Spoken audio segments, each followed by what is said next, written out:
Okay, welcome back. This is part 2 of the Krysztof Antkowiak track, Not That Guy. Well, I don't know what it's going to be called. That's not my job. Well, it could be my job, but it isn't. So, this is the second DPS 24, and on this one I have, like, the unnecessary stuff, I guess. I always try to set it up that way, that I get all the major ideas and stuff on one machine, and all the colors and the ambient stuff and the general oddness that we've all learnt to love and respect is on the second machine.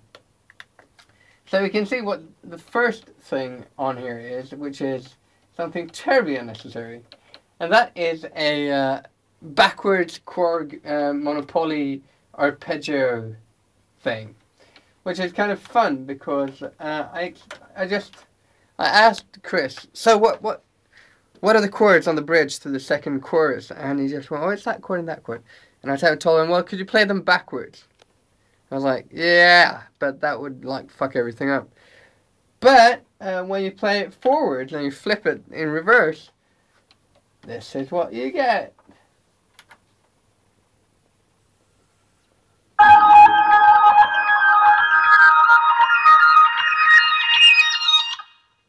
Yes, it's kind of loud, but you get the reverb going backwards on it, so it goes like, and gives it almost a helicopter-y sound.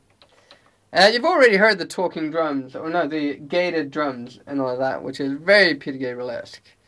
Don't think for a minute that I'm not aware of how much I've stolen. I'm a very proud thief. And there can't be any Peter Gabriel without a talking drum. Here we go.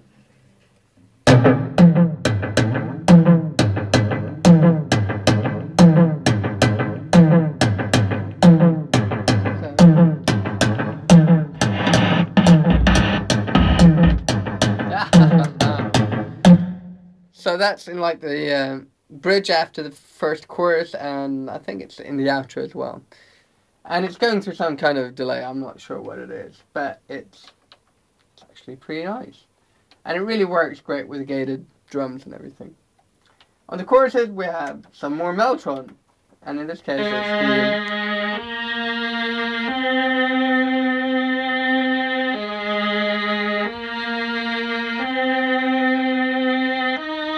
Wasn't that riveting? That's the mellotron cello. Isn't it great? Then on the outro we have another very Peter Gabriel-esque sound, and that is the mini hi-hats, which I think I've shown you. It's a Sabian thing. Right there, over here.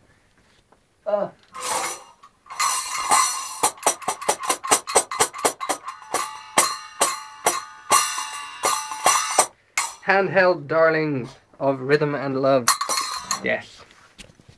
Well, sort of. Something. So if we go to the end, the outro of the song, they play, for the first time there's like a 8th note counter rhythm thing going on. And it turned out something a little bit like this.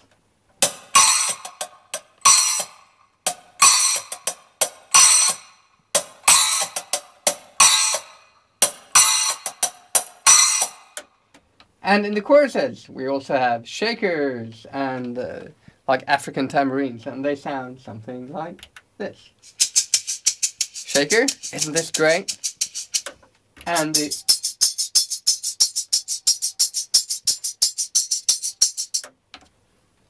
yes, I know this is a bit boring, but we'll get to the funny stuff in a little while. And then there's a snare drum on the 2 and 4, and if we're going to do an 80s thing, we're going to do an 80s thing. So I did my best to do a LA power snare using well, a snare drum, a distortion pedal, and I think it's the Frostwave Sonic Alienator that's like doing the treatment on this. This is interesting. Here we go.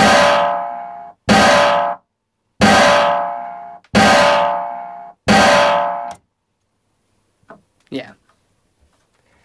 Anyway, and then we've got like a counter little melody that's just supposed to. I record it as a contrast to the really sweet and almost, I don't know, musical box type textures of the Yamaha GS2. I wanted something that would be gritty and not have too much harmonic content, but just something that would counteract that and give it some kind of like a fizzle radio thing. So I played some electric guitar. I played some distorted electric guitar. And I used one of my, well, probably my favorite fuzz pedal, which is the Fuzz Factory. And it sounds.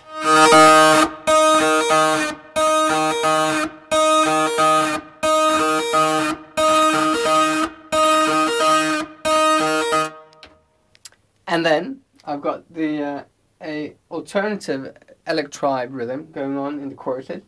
That sounds something like this.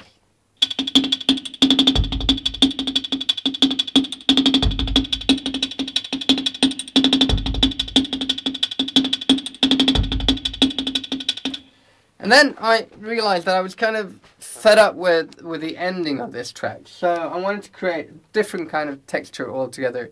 And when you rush out and buy the album, you'll hear it in its entirety.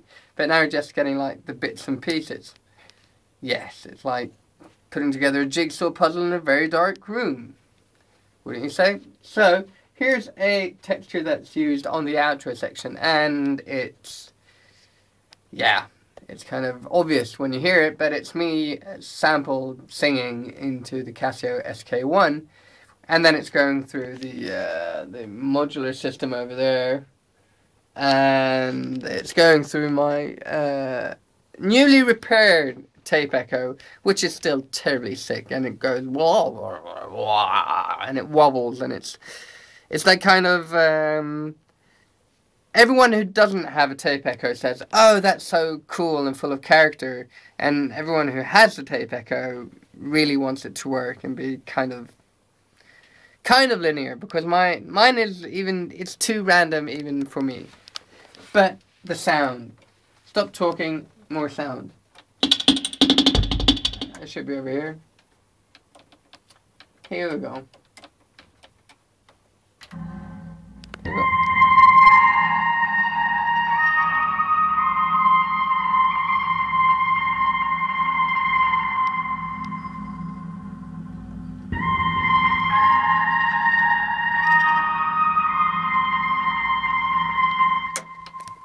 Oh yes.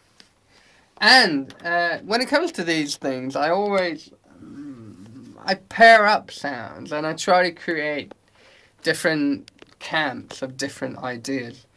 Just want to check one thing really fast. Ah shit, I need to speed up. I've only got 1 minute to go. So, I made an ambient sound on the electric guitar, which sounds something like this.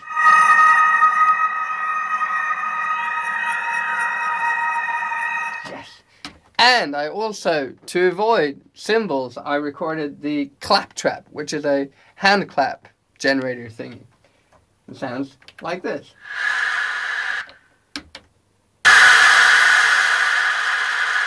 Isn't it great? Yes, it is. And then on the outro section, I recorded a swing set. Did I? Where the fuck am I? 16. Yes. No. Sorry. This is another thing. Ah, fuck, there's going to be a part 3 anyway. So, I'm going to continue in part 3 because now I'm just being more annoying than usual. Okay. Seeing you in part 3.